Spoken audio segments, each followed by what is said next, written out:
KREM2 News at 4 o'clock starts now.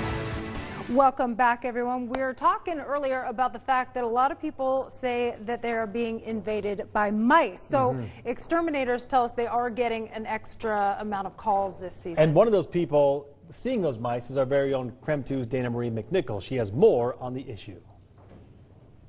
I'm sitting down having my morning cup of coffee, and all of a sudden I see a mouse dart across my kitchen floor.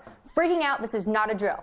Thankfully, I have Raymond Vanderloo from Pointe Pest Control to give us the lowdown on how to get out these creepy crawlers completely out of our house. And has this been a specific problem in Spokane this year compared to any other year? Yeah, you know what? Usually this time of the year we see some rodent pressure. This year it seems to be like there's quite a bit more. There are a variety of traps, from glue boards to traditional snap traps.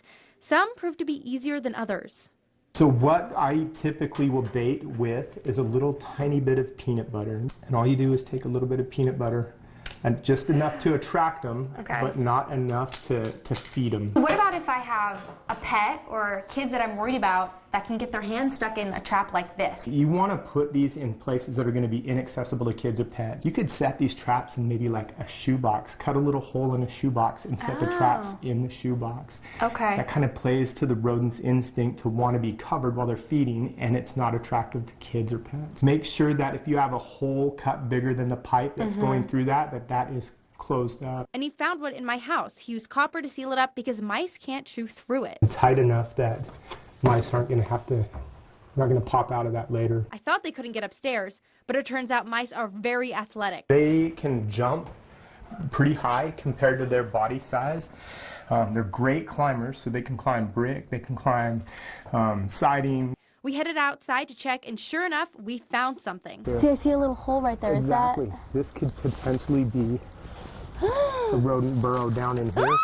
So this is a great application of the steel wool, because if a mouse got in here, it's underneath that window sill plate, and then it could get down in the basement. It's not only important to set traps inside your house, but also around the perimeter. And then we have this bait station in here.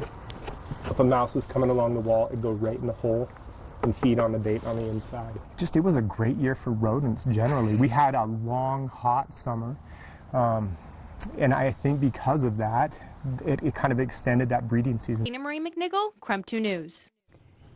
It was a great year for rodents. Quote of the night right there. What about a cat? If you get a cat, does that help? I think Keep it them does away? help, actually. Yeah, right? Yeah, for sure. Well, there's one other thing you can do then.